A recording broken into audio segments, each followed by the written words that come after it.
everybody. I'm sorry we haven't done an update for a few days, but it's been a little traumatic and I've tried to have a bit of a rest. That's a bit of a nonsense, but never mind. Several things have happened. The animals keep coming in.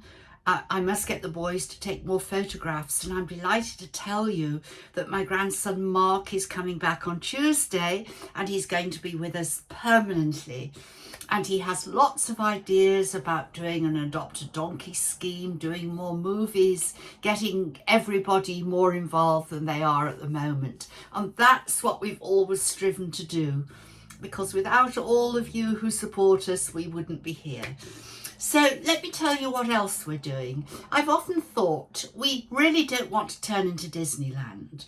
We don't want people to come and visit us and feel they're being taken around a path and there's the boutique, they must buy a basket, they must make a donation. We don't do that. That's not how we operate. We do have a small boutique for people who really want it, but it really isn't pushed at anyone. It's up for those if they really want to go and see it. And in that boutique we do have some baskets and some, of course, our very important Jarjeer teddies that Jennifer Watson knits for us all the way back from England. But of course I've been thinking, how can we share with you what we do have? And one of the real benefits of Jarjeer has been this. When we first bought the land, long before we dreamt of looking after donkeys, our land was covered with wild rocket, and the Arabic name for wild rocket is Jarjeer. And Jarjeer in historic times was the cure for mental illness. I find that very attractive because my legal practice in the UK was in the field of mental illness. So I think that the name Jarjeer means a great deal to us. But of course, the other thing that it means is that we are privileged beyond belief to have a very, very deep well with a very good supply of water. So now we have olive groves, and those of you that visit us will see our olive trees. Charles thinks we have 750. I think we have nearer 1,000, but that's almost irrelevant. What is important is that our trees this year are dripping with olives. They're bending over with the weight, and the harvest will start next week. Now, there is a huge olive oil shortage in the world, and some this year will have to be exported. The last 2 years during the pandemic, we gave it away to those people who really were living in extreme poverty, and it meant a great deal to them. But, you know, we all move on, and some will have to be sold.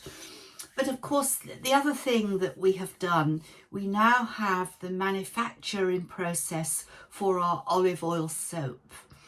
I indicated a while ago that we would have that online soon, and hopefully we will by Christmas.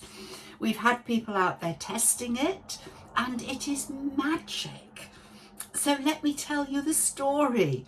We plant these olive trees. We are privileged to have water, but we have over 200 equines, and they all produce a lot of manure. And the manure is stored and watered. And after last year's harvest, then all the trees were manured. And all our animals are well fed. They're not fed on scraps or rubbish. They have good food. So we have produced some of the finest olives imaginable. And it will be fairly straightforward, I understand, certainly in the first instance, to translate that into soap, which is just, it isn't a big lather soap, very hard. It's quite soft. It's almost like a cream.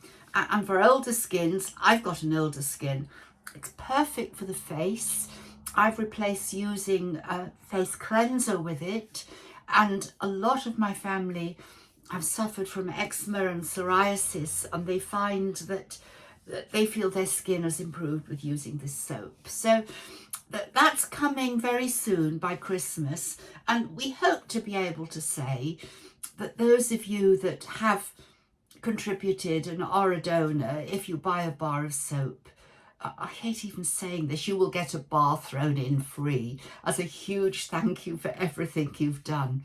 We really don't want to come over as terribly commercial, but it is our way of sharing with you everything we produce because of the donkeys we have and hold. I think the other thing I need to say to you, because I haven't been online recently, is I've been quite stressed. And the reason I'm quite stressed is those of you that visit will know you come through the gates and you come onto, we call it a piste, but it's a small road, a track that feeds into every section of our refuge. Now, we built that track 10 years ago, and it is well within our boundaries. Of course, the people on the other side haven't got access to their land in the same way because the land was split. I won't go into the detail now, but one of them decided to take us to court, and we're in court on Monday. We are quite thrilled, really, because for the last 10 years, I said to one of our neighbours who insisted that where our gate is, alongside there, they could have access to their land, which they've done, and we didn't kick up a huge fuss. I complained at the time, and I shouted at them quite a lot, but compared to what I could do, I didn't kick up much of a fuss. Because we're in court, we had to have the cadastre, which are the people in Morocco who are responsible for the allocation of land and the pinning of land and the definition of boundaries. We've had to pay for a topographer, an expert topographer and an architect to come back in and refix our boundaries. And I will post a photograph after I've put this photo online, because what they have shown is that where you come through our gate, the other side of our gate, which of course people are disputing, they're saying we're a public road. Sorry, we're not. But the other side of there, they have marked land that is actually ours. And it blocks off the people to the right of us. They will have to move their gate. The cadastre and the authorities have told us we must build a wall. And it also protects our huge electricity box, which we installed 10 years ago. And without that, we wouldn't have the amazing facilities we've got now. So when you visit in future, you will come through 2 gates, which for us is magic, because along our piste, our road, we're building another wall. And that will be a driving track, a long one, for the horses where they can exercise. So in the future, you may arrive and find our outside gate is shut with a notice on saying horses exercising. Ring the bell and we'll come down and let you in. So it's looking okay. I want everyone to cross their fingers, their hooves for us tomorrow, because this has been quite a long battle. We came here, over 10 years ago now. We built our villa. We never anticipated having a refuge. We had the boundaries to our land. We tried to accommodate everybody. But of course, it has been claimed that really other people should have access to their land. Well, they won't. If it's legally ours, it is for the equines. And I will fight for that to my dying day.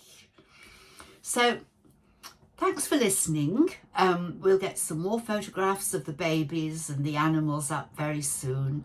And just to let you know, we're alive and we're kicking and we're moving forward as we always do. So bye for now. Bye.